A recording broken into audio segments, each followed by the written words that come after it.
de Rabat. Aujourd'hui, notre cycle est vraiment un cycle exceptionnel parce que je serai en face à face avec un professeur exceptionnel autour d'une thématique d'actualité. Professeur Najib Amral, professeur en néphrologie et transplantation rénale, ancien professeur des hôpitaux d'armée de Paris française, secrétaire général du Conseil national de l'ordre des médecins. Bienvenue, professeur, prêt pour ce face-à-face? Merci de m'avoir invité pour parler d'un sujet d'actualité qui intéresse tout le monde. C'est un sujet qui intéresse le ministère de la Santé, le ministère de l'Enseignement supérieur, l'Ordre national des médecins, les universités, les facultés, les étudiants en médecine et les internes. Ça intéresse également les parents des étudiants en médecine, parce que les parents des étudiants sont angoissés par le devenir de leurs enfants. Tout à fait. Et donc, c'est l'occasion pour clarifier et pour rassurer les parents, les internes, les étudiants et toutes les personnes qui sont concernées par ce problème. Merci, professeur. Tout à fait. Aujourd'hui, c'est une question qui a fait couler beaucoup d'encre. Aujourd'hui, on va parler de la pénurie médicale. La question qui se pose, est-ce qu'il y a vraiment une pénurie médicale? Et surtout qu'on constate qu'aujourd'hui, il y a toujours des salles d'attente, il y a de la concurrence. On voit chaque semaine une inauguration de nouvelles cliniques, de nouvelles structures de santé. Et on se pose la question, il y a même de la concurrence, il y a même des médecins qui utilisent les réseaux sociaux pour se faire de la patientèle. Et la question qui se pose, est-ce qu'il y a vraiment une pénurie médicale au Maroc? Oui, malheureusement, au Maroc, il y a une pénurie des médecins. Nous manquons énormément de médecins. C'est une réalité, c'est un fait, c'est un constat que personne ne peut contester. Pourquoi? Parce que quand on parle de pénurie, on parle de la démographie médicale, et la démographie médicale, ce sont des statistiques, ce sont des formules mathématiques. Donc, il y a un nombre de médecins dans un état particulier pour une population donnée. Et la démographie médicale, selon l'OMS, elle est exprimée par l'un des meilleurs paramètres, qui est ce qu'on appelle la densité médicale. Je rappelle que la densité médicale, c'est le nombre de médecins pour 10 000 habitants. Et malheureusement, au Maroc, pour les 30 000 médecins, pour une population de 36 millions, ça nous fait une densité de l'ordre de 7,3, c'est-à-dire 7,3 médecins pour 10 000 habitants. C'est un chiffre très bas, malheureusement, par rapport à ce qui se passe ailleurs. Donc, je rappelle que, voilà, comme vous le savez, bien que la moyenne mondiale est de 13, mais la plupart des pays, même des pays en voie de développement, certains pays, ils ont des chiffres qui dépassent les 20. Je peux vous donner des exemples. Par exemple, en Europe, la moyenne est de 26. Chez nos voisins, les Tunisiens, nous, je rappelle 7,3, les Tunisiens, ils ont 13, les Algériens, 18. En France, c'est à peu près 34. En Allemagne, c'est 40. Portugal, c'est 52. Donc, 7,3, c'est vraiment très bas. Et par rapport à la moyenne, par rapport à ce qu'on devait avoir. Donc, la question, est-ce qu'il y a vraiment une corrélation entre cette question de densité médicale ou bien ce ratio et la performance d'un système de santé?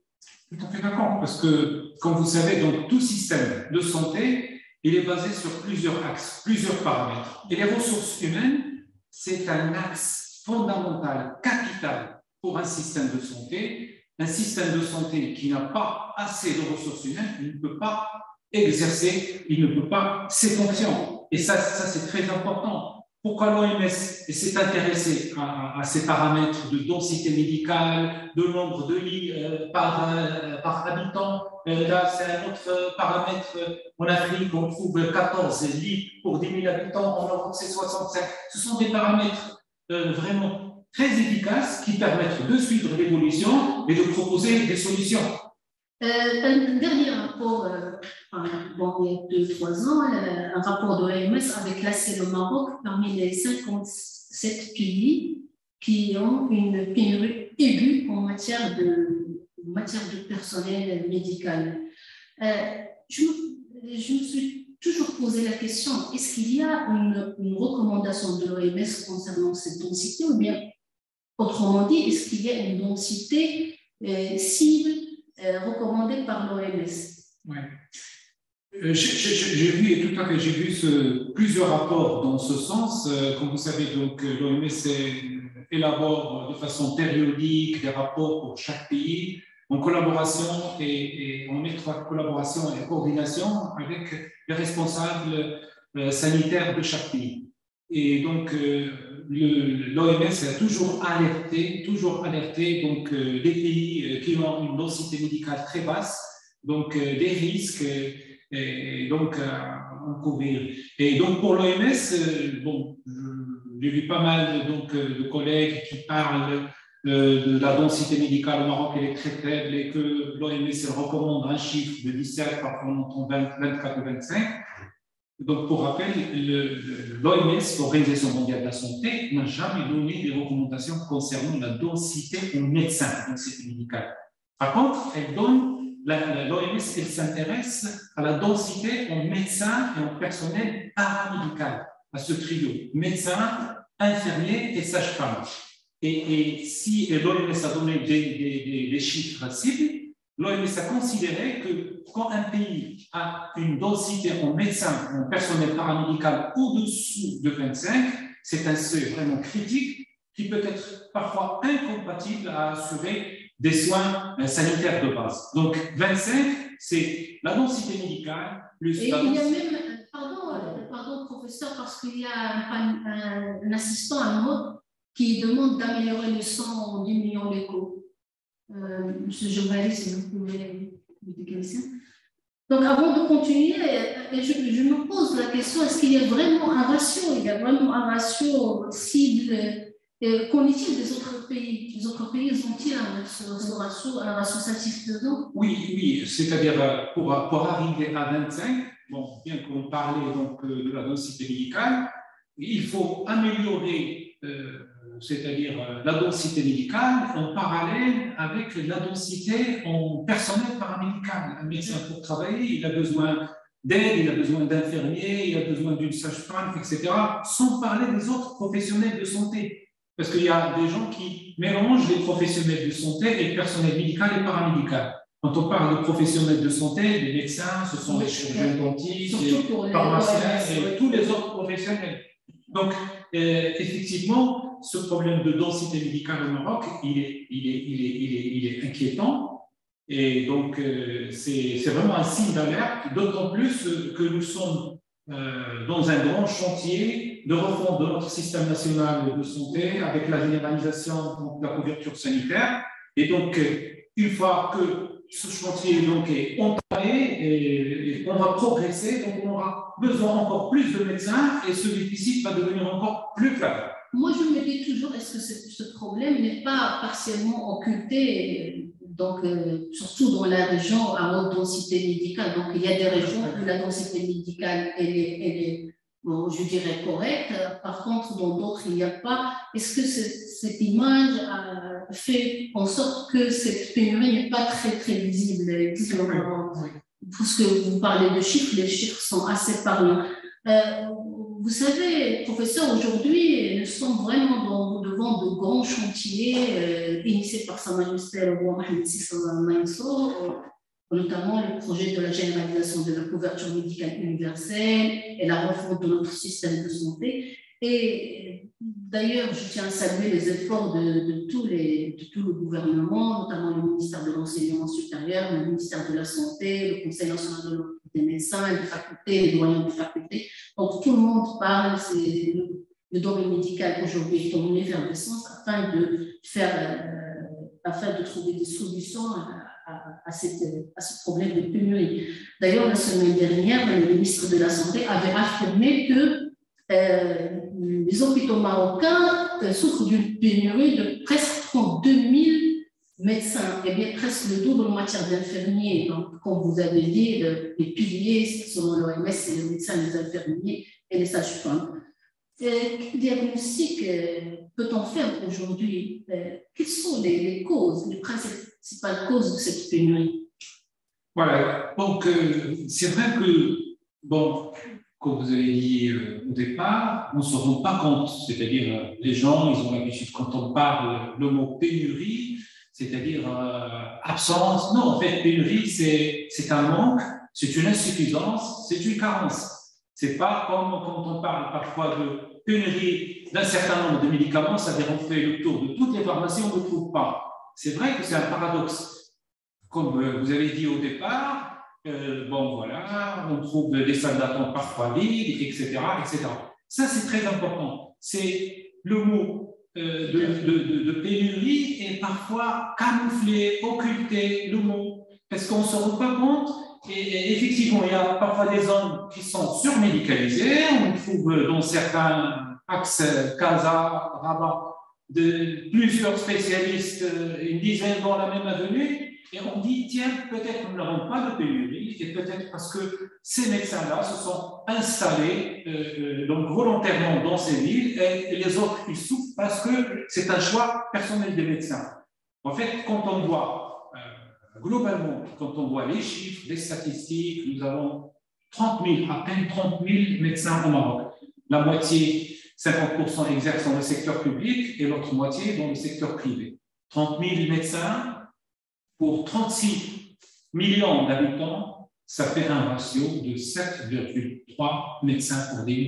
Donc, c'est une véritable pénurie, c'est une urgence, et qu'on va essayer de trouver au cours de cette rencontre pour essayer de décortiquer, de voir ensemble quelles sont les causes et pour essayer de trouver les solutions, tout en sachant qu'il ne faut pas stigmatiser quelqu'un, ce n'est pas la faute d'emblée de telle personne, etc. C'est un cumul, de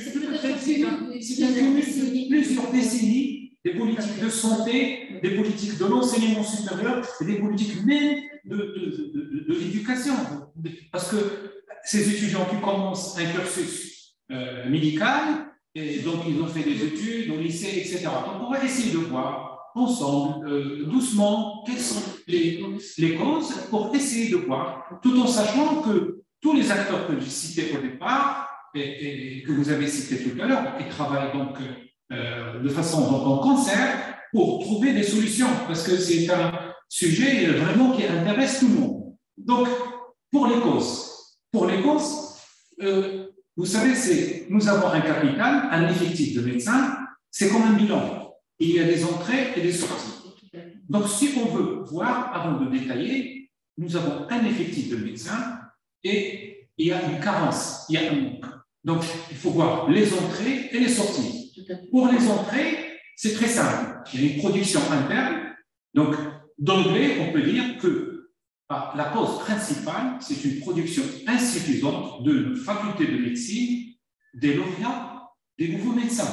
Ça, c'est la cause principale qu'on va détailler tout à l'heure. Donc, nous ne produisons pas assez de médecins. Et pourtant, on a presque une dizaine de facultés. On a plus. Nous avons plus d'une dizaine. Bon, c'est vrai qu'il y a 15 ou 20 ans, nous avions à peine 2 facultés de médecine, l'une à Casa et l'autre à Rabat. Actuellement, nous avons 5 facultés publiques opérationnelles. Une faculté privée. Casa, Rabat, Marrakech, Oujda et Fès. Ils sont opérationnels. Les autres 3, pratiquement vivants, presque opérationnel, c'est Agadir et Tanger, et depuis l'année dernière, la faculté de Lyon, avec les 2 facultés opérationnelles privées à Casa et à Rabat, et la faculté de Marrakech, pratiquement, je pense qu'ils sont en 4e ou 5e année, et bientôt l'UR. D'autres projets comme l'UR. Tout à fait, mais c'est toutes ces facultés, à peine, ils produisent 2000 à 2200. Moi, j'ai des statistiques comptant à l'ordre des médecins, c'est à peine 2100 et 2200. 2200 médecins lauréats, diplômés en 2021. Et là, donc, je ne vais pas anticiper, sans parler donc, pratiquement de un quart qui vont immigrer, qui vont quitter le pays. Donc, il y a un problème de production. Donc, ça, c'est la première cause. Et après, je ne sais pas si Vous voulez qu'on parle peut-être des causes et puis après on verra pour les solutions. Donc, première cause, pour moi, c'est une production insuffisante de nos facultés. Toujours dans le cadre donc, de la production, bon, je vais parler d'un autre sujet, c'est-à-dire une autre cause donc, qui a fait couler beaucoup d'encre il y a quelques mois, c'est le problème des médecins étrangers.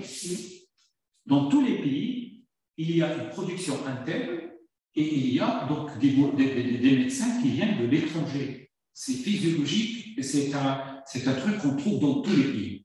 J'ai fait un tour, donc la question, voilà, c'est pratiquement dans tous les pays, on trouve un pourcentage entre 10 et 15%. Dans chaque pays, il y a 10 à 15% de médecins étrangers. Il y a même des pays, par exemple, comme le Canada et l'Islande, ils ont 30% de médecins étrangers. Canada, ils ont 90 000 médecins, dont 30 000 étrangers.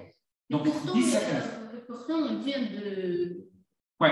Il y a promulgation d'une nouvelle loi, la loi 33-21.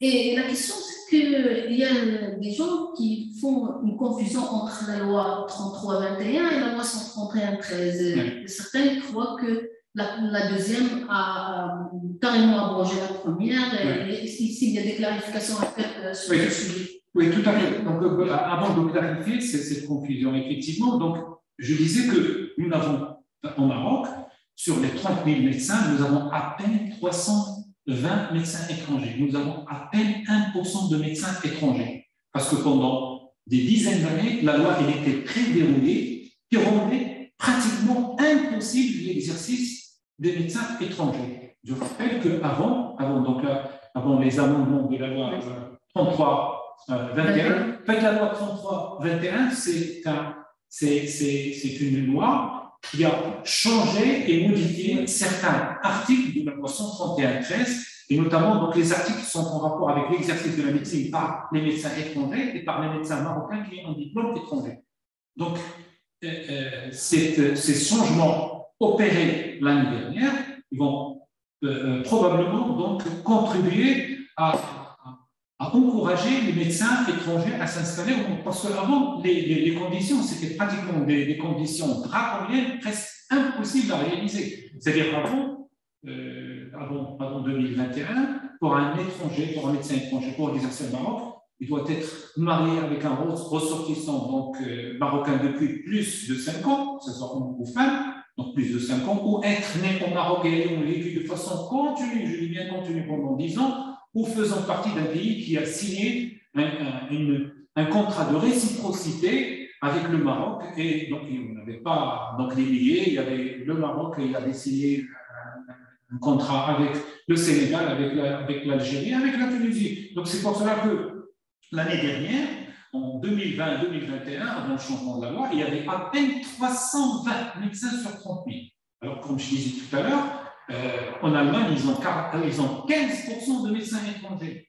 Et là, c'est pour un anecdotique, en Allemagne, nous avons 30 000 médecins. En Allemagne, ils ont 420 000, je dis bien 420 000 médecins. Pour une population de combien? De 70 000. De 70 millions, pardon, 70 millions.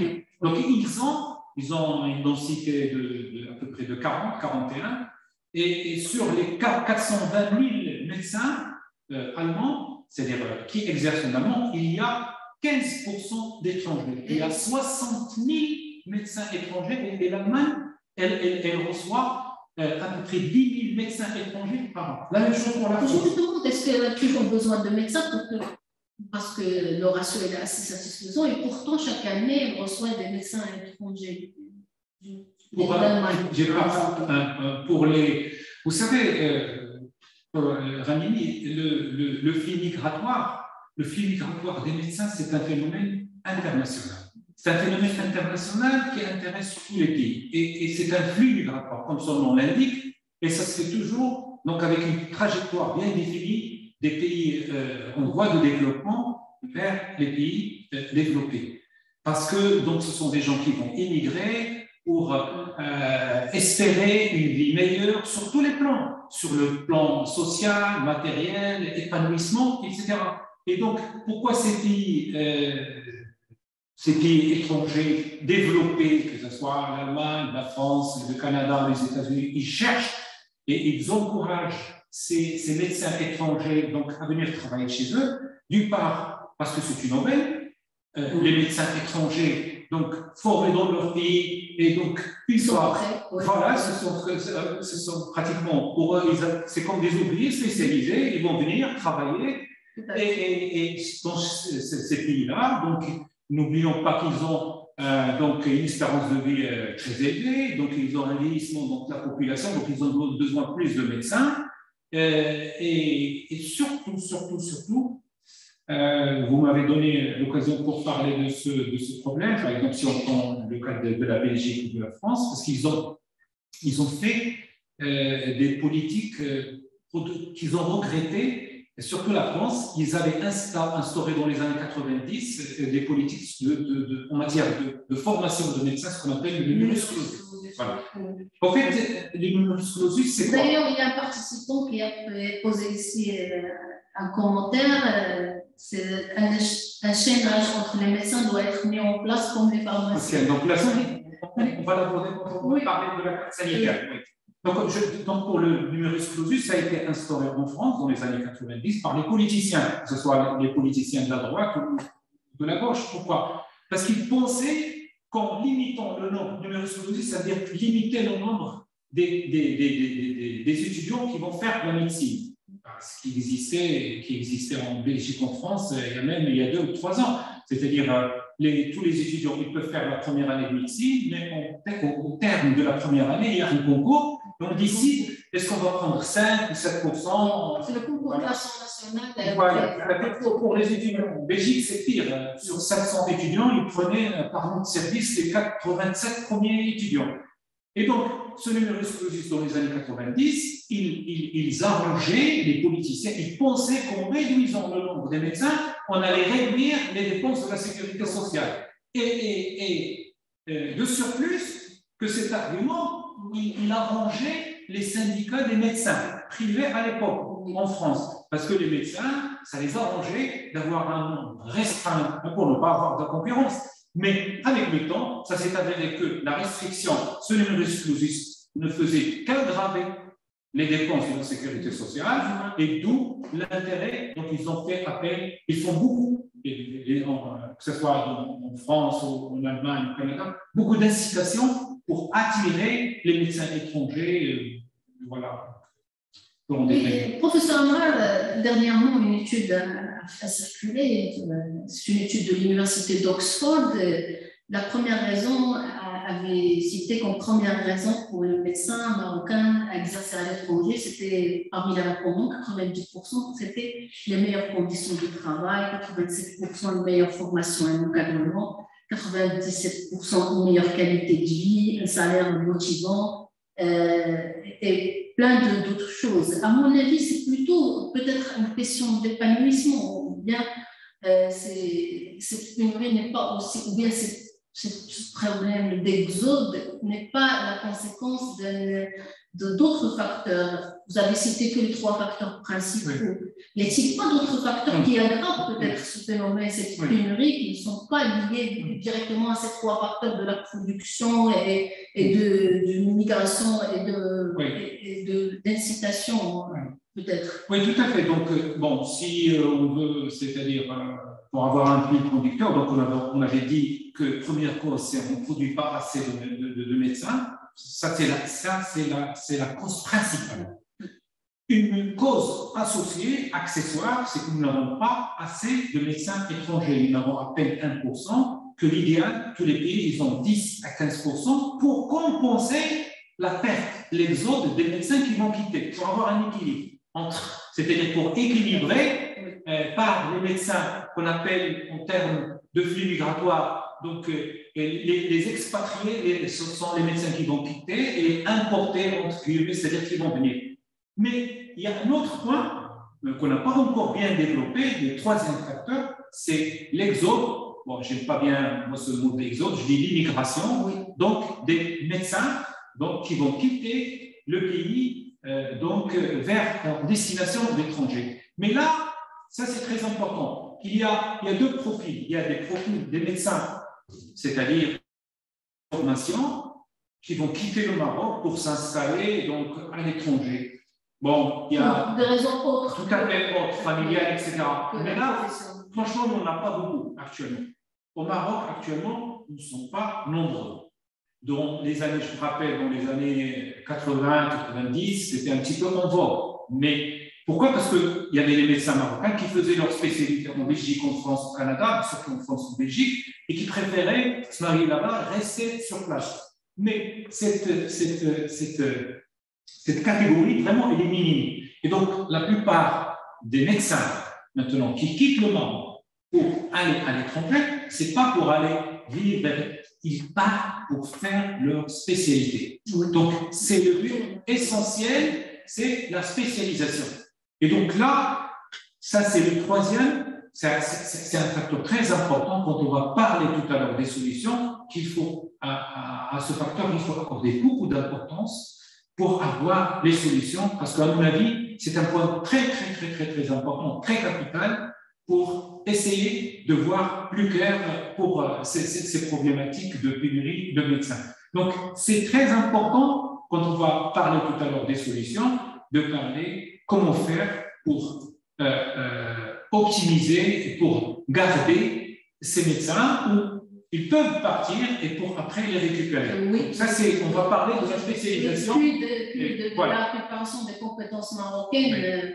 Il y a un participant qui a mis un commentaire ici. Il va falloir former, mais surtout modifier les conditions d'exercice pour retenir nos médecins. Tout à fait. D'ailleurs, c'est le sujet de la question de l'optimisation des compétences médicales. Oui. Je salue les échanges des participants. Voilà, tout à fait.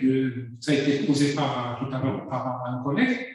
Quand il a parlé donc, du chaînage, c'est-à-dire la carte sanitaire. Donc, avant d'entamer les solutions, donc on a dit les trois causes. On va aller dans le même sens des problèmes. Il y a des causes, de solutions. Il y a un certain nombre de causes, mais en fait, ce sont des éléments qui vont intervenir indirectement dans la pénurie des médecins. C'est-à-dire à côté de l'insuffisance de production, le nombre insuffisant de médecins étrangers et l'immigration de médecins, il y a l'absence d'une carte sanitaire au Maroc qui favorise une disparité de densité médicale entre les différentes régions, et c'est un facteur d'aggravation. Pourquoi? Parce que imaginez que, par exemple, pour une spécialité donnée, que nous souffrons, par exemple, en matière, je ne sais pas moi, de cardiologie. Nous avons une insuffisance globale, qualitative. Et tous les cardiologues ils vont s'installer, par exemple, le 30 ou le 40%, ils vont s'installer en travail, etc. Donc, c'est au dépend des autres régions. Donc, on aura des zones surmédicalisées, donc au dépend d'autres. Donc, ça, c'est l'absence de carte sanitaire, c'est-à-dire il favorise davantage la pénurie. Et également, donc, parfois, donc on va en parler tout à l'heure, il y a des problématiques dans certains secteurs qui, ça, c'est pas attractif pour les jeunes médecins. Peut-être qu'on verra ça quand on va voir par rapport aux solutions. On va aller peut-être dans le même sens des problèmes. Vous avez parlé du problème de la production ou bien de la production des lauréats de nouveaux médecins. À mon avis, dernièrement, on a entendu de réduction de nombre d'années d'études médicales de 7 ans à 6 ans. Et certaines personnes et certains parents surtout, ils se demandent est-ce que c'est parce qu'on entend, c'est peut-être pas une réduction, c'est peut-être une augmentation du nombre des années.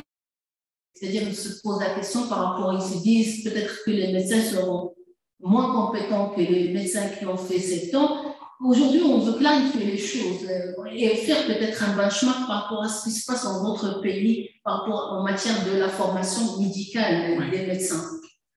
Oui, peut-être, voilà, donc on va essayer de réfléchir ensemble au cours de cette soirée donc, aux solutions. Donc, premièrement, tout à fait, donc, le premier constat, c'est qu'effectivement, personne ne peut nier ce constat que nous produisons très peu de médecins. Donc, nos facultés privées et publiques n'arrivent pas à satisfaire nos besoins. Donc, c'est très important. Qu'est-ce qu'il faut faire? Il faut augmenter la capacité des facultés déjà existantes, réfléchir ensemble comment faire. Et donc là, je salue les premières déclarations donc, du nouveau ministre d'enseignement supérieur, donc, qui a dit qu'il faut augmenter, cibler donc, une augmentation avec des chiffres de 40% dans un premier temps. Et en parallèle, donc, augmenter la capacité et créer d'autres facultés, que ce soit donc publiques et privées.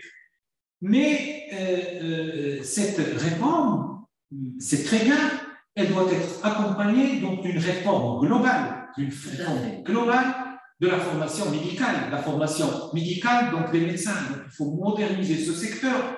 Donc, c'est un secteur, on voit un petit peu dans les pays qui ont donc, vraiment qui ont des résultats, que ce soit en Europe, ou au Canada, ou même au Cuba, on va en parler tout à l'heure. C'est l'un des meilleurs systèmes de santé.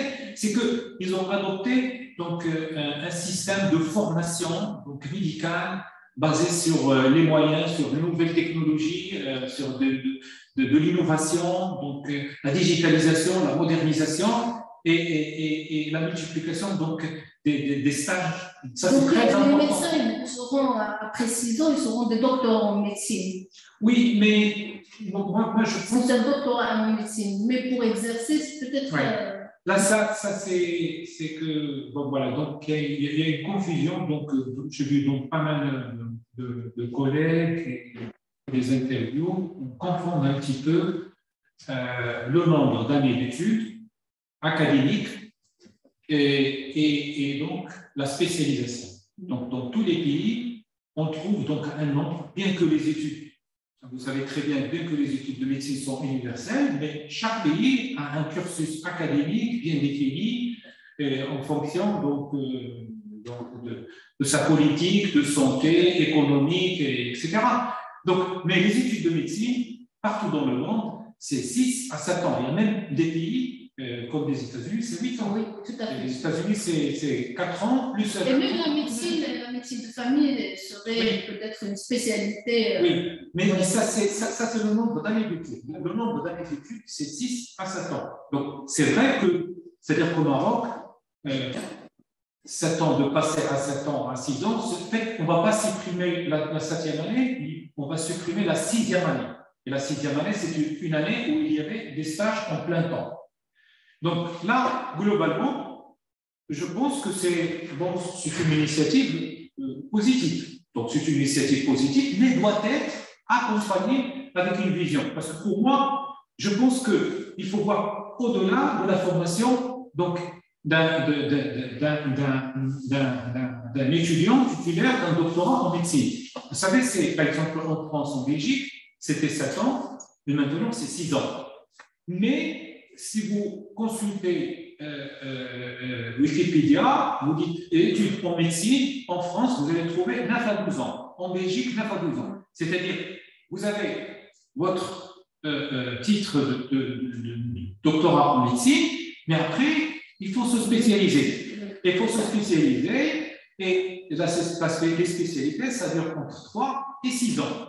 Et il y a des spécialités de ces 3 ans, comme la médecine de travail, médecine de sport, médecine de famille. Surtout que le rapport pour le nouveau modèle de développement avait prôné un parcours de soins coordonnés autour d'un médecin de famille. Donc là, cette réforme, mais en parallèle avec les recommandations du rapport.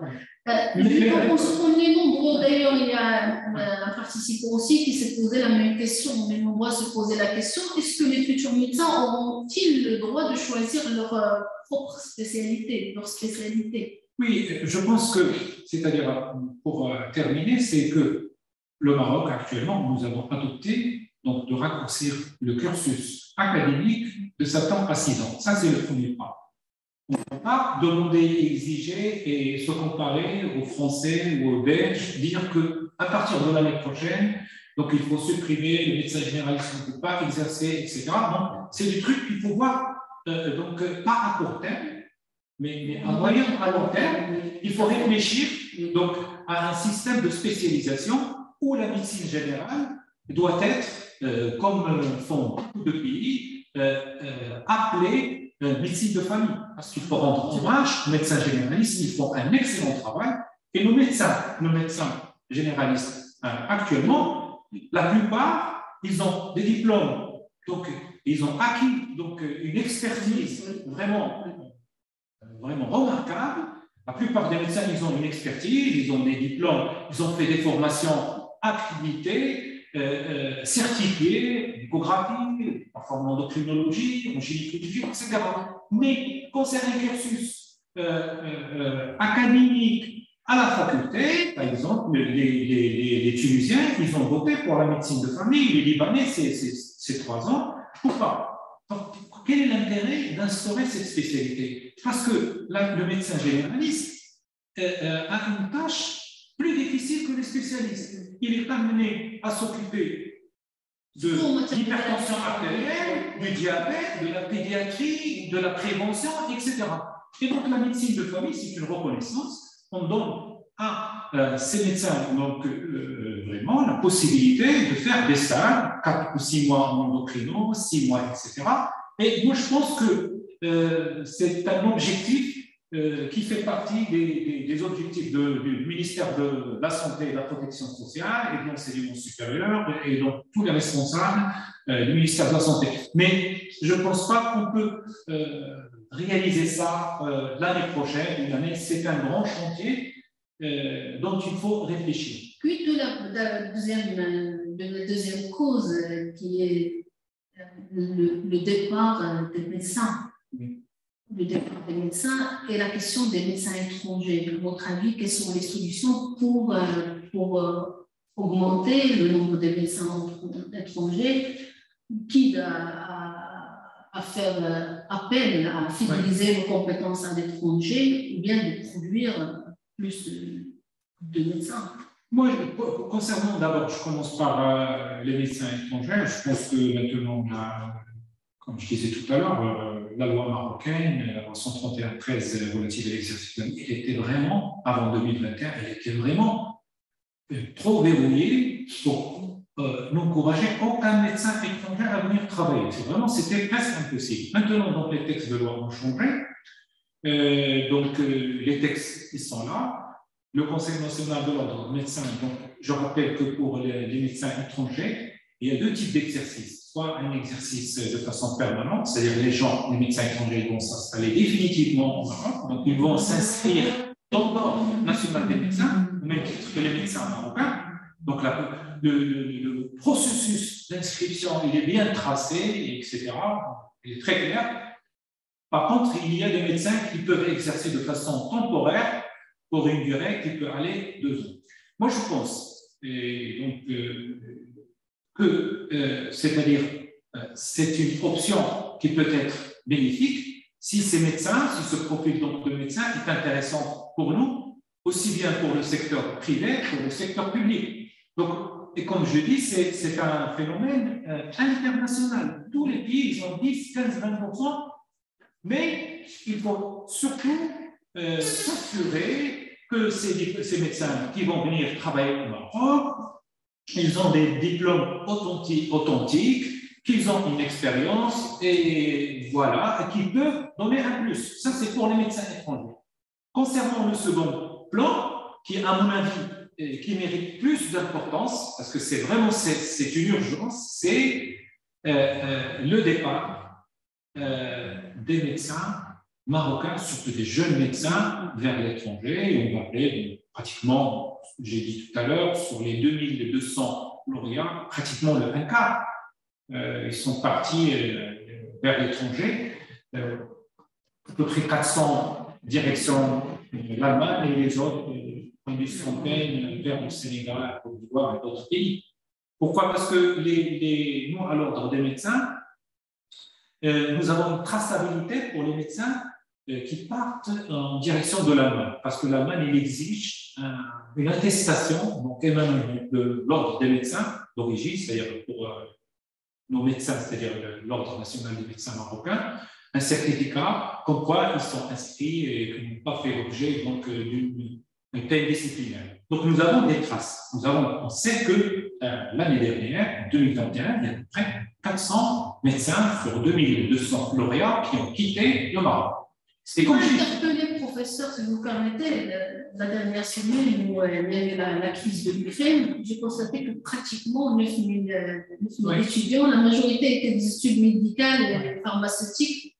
Et je me demande pourquoi ces médecins n'intègrent pas parfois ils sont des produits marocains et qui font leurs études à l'étranger et parfois ils choisissent de travailler dans d'autres pays. Comment il n'y a pas de mesures associées peut-être à mettre en place pour fidéliser, pour attirer ces compétences, les attirer à venir ici travailler au Maroc. Moi, tout à fait. Mais là, voilà, si vous permettez, c'est-à-dire là, nous, c'est-à-dire pour le sujet, on parlait de la pénurie, c'est-à-dire l'exode des jeunes médecins. Par contre, par exemple, avec la Russie et l'Ukraine, en fait, c'était des bacheliers, des étudiants qui voulaient faire médecine en Europe, qui n'avaient pas la possibilité et qui sont partis. Donc, ils ne sont pas encore médecins. Et donc, il n'y a pas beaucoup de médecins marocains qui partent, par exemple, en Ukraine ou ici, pour faire la spécialité, parce qu'il y a un problème de langue. En Ukraine, ils font les études médicales, soit en Ukraine, c'est soit en russe ou en anglais, en Ukraine. Par contre, pour la spécialité, c'est très difficile. Il y a la spécialité, c'est essentiellement, la spécialisation, c'est essentiellement en Allemagne, Sénégal, Côte d'Ivoire. C'est très débrouillé, c'est presque impossible actuellement en France et en Belgique. La France, pour faire la spécialité, avant, dans les années 90, je me rappelle, quand j'étais en 94-95, c'est que en France, c'est qu'il y avait ce qu'on appelle le DIS, le diplôme interuniversitaire de spécialité. C'était pour les étrangers, pour les médecins, et le DES, diplôme des études supérieures, pour les Français. Et le DIS, le Maroc, il bénéficiait de cette formation dans plusieurs spécialités. Donc, chaque spécialité, il y avait 5 ou 6 postes. Mais à partir je pense que de 97, ils ont fermé cette porte et ils ont décidé que le Maroc il était capable de former ses propres médecins. Donc, à partir de 97, la France n'accepte plus des médecins pour faire leur spécialité. Donc, pour un médecin marocain pour aller faire la spécialité en France, c'est très difficile, c'est pratiquement impossible. Donc, passer le concours d'internat. Les jeunes médecins, ils parlaient toujours des terrains de stage. Est-ce que ce n'est pas le moment de dynamiser, d'opérationnaliser cette, je vais dire, complémentarité publique-privée, pour ne pas dire de partenariat public-privé? Est-ce que ce n'est pas le moment, surtout en matière de terrain de stage? Oui, tout à fait. Donc les gens qui partent à l'étranger, ces jeunes médecins, particulièrement, notamment en Allemagne, c'est pour faire leur spécialité. Donc, effectivement, donc le problème, donc pourquoi ils partent, c'est pour se spécialiser. Ce n'est pas pour immigrer et rester là-bas définitivement. Donc, nous, on doit s'attaquer au problème de spécialisation en Maroc. C'est vrai que ce n'est pas facile. C'est-à-dire, les jeunes, on peut dire qu'ils sont attirés pour voir un monde, etc. Mais c'est une réalité, le problème de spécialisation. Et comme je disais tout à l'heure, à l'ordre des médecins, donc, tous ces jeunes, quand ils passent, nous, on les reçoit. Monsieur le Président du Conseil national, Dr. Bokri, et moi-même, on les reçoit, on discute avec eux, pourquoi vous voulez partir, etc. Et pratiquement, on trouve pratiquement 7-10 réponses. Premièrement, voilà, donc ces jeunes, ils se plaignent, ils disent, les études au Maroc sont longues. On fait 7 ans et demi. Ça, si on n'a jamais raté 7 ans et demi pour avoir un doctorat en médecine, ça, si vraiment vous n'avez raté aucune année. Donc, en moyenne, 8 à 9. Donc, la soutenance. Puis après, il faut passer le concours de résidenat. Donc, attendre concours de résidenat. Pour le résidenat, je rappelle la spécialisation au Maroc, c'est soit passer par l'internat, CHU, ou le résidenat. Et donc, ils disent que ce soit l'internat ou le résidenat, les postes sont vraiment limités. Donc, il y a des postes qui sont limités. Et souvent, donc, les postes créés en fonction plutôt des budgets plus que des besoins. et parfois ils ne trouvent pas leur spécialité qu'ils veulent. Et en plus de ça, comme vous savez, pour faire la spécialité au Maroc, il y a deux possibilités. Soit faire la spécialité en tant que bénévole, c'est-à-dire que vous n'allez pas recevoir donc l'indemnité, petite indemnité, mais tout à fait, mais après vous allez travailler dans le secteur privé. Ou vous allez travailler avec le ministère de la Santé, le ministère du Travail, c'est le ministère de la Santé. Et parmi donc, c'est-à-dire les réticences de ces jeunes médecins, ils disent que les contrats, ils sont très contraignants parce qu'il faut signer un contrat de 8 ans après l'obtention de la spécialité. Et donc, ça, c'est donc, parmi il y a ces contraintes contractuelles. Il y a parfois des parts donc, de salaire dérisoires. Parfois, dans certains services, mais ça, il ne faut pas généraliser. Donc, certains services où la formation donc, il est un petit peu limite. Et donc, ça, ce sont les causes qu'on trouve. Donc, poste pas assez suffisant, formation, de salaire, etc. Et il y a pas mal donc, de médecins qui disent que parfois, donc, après notre affectation, donc, dans une région, on ne peut pas s'épanouir. Il y a l'épanouissement. L'épanouissement, c'est très important pour le médecin. Je suis chirurgien, je n'ai pas les moyens pour travailler. Je suis cardiologue, je n'ai pas, etc. Donc, à mon avis, c'est à partir de cet état des lieux, voir ces problèmes d'insuffisance et de fragilité, essayer de réfléchir ensemble pour trouver des solutions pour que ces médecins, donc on puisse les former, donc les former sur le plan pratique, sur le plan... Moi, je pense que, pour rassurer un petit peu, donc je vois pas mal de questions. Je veux peut-être abonder, professeur, dans le même sens. Ça me rappelle, en 2009, spécialement la loi qui a été promulguée en France, la loi HPST, hôpital, patient, santé, territoire.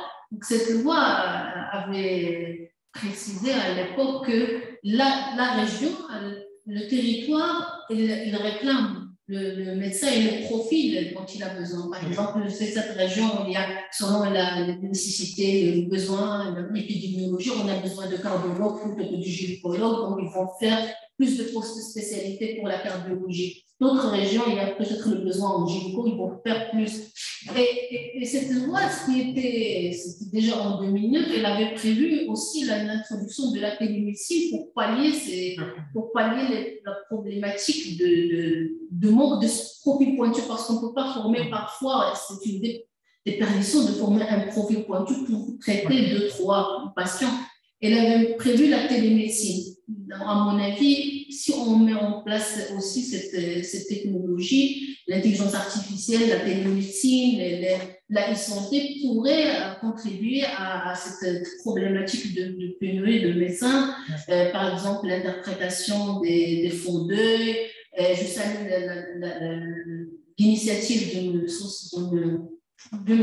start-up marocaine, Data Pathologie, qui a fait des data scanners pour scanner les lames d'anatomopathologie et sont transférés là où il y a depuis les régions et sont interprétés à Casablanca. Et même des pays africains, ils font la sous-traitance. Et je salue l'initiative de cette start-up et de ces médecins pour ne pas trop tarder parce qu'on a dépassé quand même le temps prévu parce qu'il y avait beaucoup d'informations, il y avait beaucoup d'interactions de la part des participants. Vous voulez qu'on passe aux questions des participants? Oui. Il y a une question ici, un participant il a posé une question, s'il vous plaît, y a-t-il beaucoup de demandes de médecins étrangers qui veulent venir s'installer aussi ou travailler sur le Maroc et quelles sont les spécialités? Oui, je peux dire, c'est avec ma casquette ordinale, c'est que donc, depuis 4 ou 5 mois, nous avons reçu à peu près 50, 60 de dossiers, mais pour la plupart, c'était un petit peu regroupement familial, c'est-à-dire, comme je disais tout à l'heure, avant d'être, par exemple, partenaire marié plus de 5 ans, des gens qui sont mariés depuis 2 ou 3 ans, un regroupement familial, donc des médecins tunisiens, algériens, etc. Mais, comme je disais tout à l'heure, c'est que il faut que ça soit attractif. faut que ce soit attractif parce que, comme je l'ai dit tout à l'heure, essayons de réfléchir comme nos médecins, comme nos jeunes médecins qui veulent quitter le Maroc pour avoir des horizons meilleurs. C'est-à-dire, il faut, nous, c'est-à-dire Marocains, c'est-à-dire responsables, tous les responsables, que ce soit des ministères, l'ordre, les responsables, universitaires, BAFA, etc., on doit travailler ensemble pour essayer d'améliorer, travailler sur les points d'insuffisance, qu'on peut améliorer pour que nos jeunes médecins restent sur place. Pourquoi ces médecins-là, ils vont quitter? Parce qu'ils ne veulent pas signer un contrat avec l'État. Donc, ils trouvent que ces conditions sont contraignantes. Donc, il faut essayer de les voir, travailler ensemble avec les représentants des internes, des étudiants, du ministère de la Santé, l'ordre des médecins et les syndicats travaillent ensemble pour trouver comment solutionner. Et donc, si on arrive à rendre l'exercice de la médecine attractif pour nos propres citoyens, soyez sûrs et certains que ça va être attractif même pour des médecins étrangers. Donc ça, c'est très important. On ne va pas obliger un médecin à venir travailler au Maroc.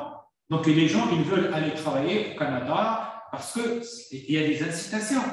Mais nous, il faut qu'on travaille pour que ce soit attractif. C'est un petit peu comme les mercatos donc, des joueurs de foot.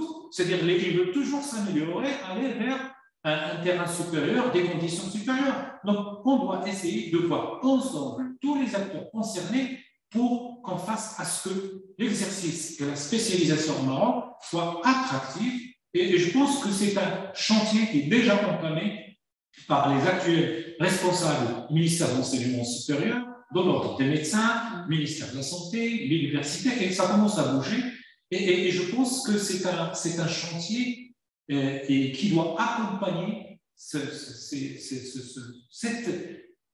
solution donc, de la pénurie des médecins. Elle doit accompagner tous les autres axes chantiers de la refonte du système. On ne peut pas imaginer une généralisation de la couverture sanitaire pour 36 millions d'habitants si on a à peine 2000 ou 3000 médecins. Ça, c'est très important. Oui, il faut la mobilisation de toutes les synergies, notamment des incitations financières, même pour le secteur privé. Il faut peut-être refaire les tarifs, il faut voir des nomenclatures, il faut faire des incitations fiscales pour encourager les étrangers à s'installer au Maroc.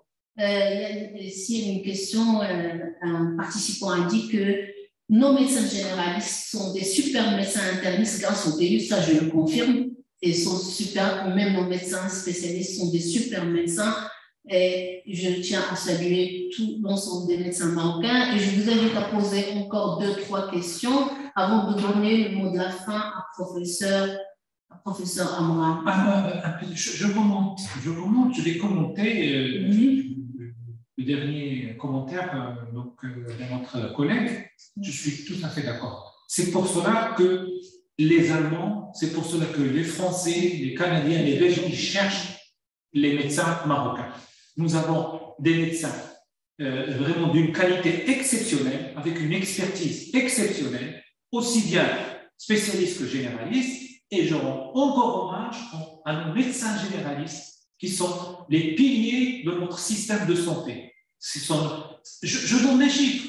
Au Maroc, et pratiquement nous avons 35 à 40% d'hypertendus chez les adultes. 30 à 40% des Marocains, des adultes, sont hypertendus. Le diabète, c'est 15 à 20%. L'obésité, les problèmes. Qui s'occupe de tous ces problèmes? C'est le médecin généraliste. Et donc là, on veut reconnaître cette catégorie de médecins qui, malheureusement, sur les 30 000 médecins, nous avons à peine 39% de médecins généralistes. Donc, c'est encore un facteur d'aggravation de la pénurie des médecins. C'est très important. Et donc, c'est un grand chantier qu'on doit à qui on doit s'attaquer ensemble et sans stigmatisation. Comme je disais tout à l'heure, ce n'est pas la faute du ministère de la Santé, de l'Éducation ou de l'ordre, etc. C'est un cumul de plusieurs décennies et qu'il faut solutionner et qu'il faut trouver les solutions ensemble. Je ne sais pas s'il y a une autre question. Il n'y a pas d'autres questions, il y a juste des commentaires. Il y a des commentaires, il faut aussi augmenter le nombre de postes pour la spécialisation. Un autre participant avait dit qu'il faut au moins cette faculté de médecine au niveau de Casablanca et 4 facultés de médecine au niveau de Rabat. Ouais. Pour les spécialisations, c'est vrai, il faut réfléchir parce que les spécialités au Maroc, ils sont décrétés donc, par la loi. La loi, donc nous avons telle spécialité, la médecine communautaire, spécialité, etc. Il faut réfléchir à des spécialités, à de nouvelles spécialités. Je donne l'exemple, la médecine de famille, il faut vraiment, c'est un objectif il faut instaurer une médecine de famille et une fois qu'on a la médecine de famille, il faut régulariser la situation des médecins qui n'avaient pas ce diplôme. Et là, donc, je saisis cette occasion parce qu'il faut réfléchir. Moi, à mon avis, même quand on va parler de la nomenclature et de la tarification, pour moi, la tarification d'un médecin généraliste spécialiste doit être la même. C'est la même. Pour moi, elle doit être la même tarification que pour le spécialiste et le généraliste. C'est une valorisation donc, de cette catégorie de médecins qui font un travail énorme. Donc, il faut réfléchir à d'autres spécialités. Par exemple, dans tous les pays, à côté donc, de la psychiatrie, il y a la dictologie, c'est très important. Quand vous voyez le nombre, donc partout dans le monde, des jeunes donc, qui ont une addiction, et l'addiction, ce n'est pas uniquement à la drogue, mais à d'autres produits, donc il y a des spécialités qu'il faut réfléchir ensemble. Donc, ce n'est pas un sujet tabou de revoir plusieurs problèmes qui intéressent la formation donc, de nos médecins, et parce que c'est un grand chantier qui doit accompagner cette réforme qui est portée par Sa Majesté, qui a vraiment donné des signaux très positifs, d'abord par la généralisation de la couverture sanitaire, par la valorisation donc, des médecins, par la modernisation, et il y a beaucoup de chantiers qui doivent accompagner cette refonte, et notamment donc cette correction de cette insuffisance en ressources humaines qui est vraiment très, très, très, très urgente. Merci, professeur Amra. Merci, c'était très clair. Il faut mettre la main à la pâte, il faut des synergies pour réussir ce chantier initié par Sa Majesté le roi Mohamed VI pour avoir une refonte de notre système de santé. Notre webinaire arrive à sa fin. Je vous remercie. Je remercie l'ensemble des participants. Je vous remercie, professeur. Et à la prochaine, Inch'Allah, prochain webinaire avec SSK Paris. Merci. Merci et bonsoir. Au revoir.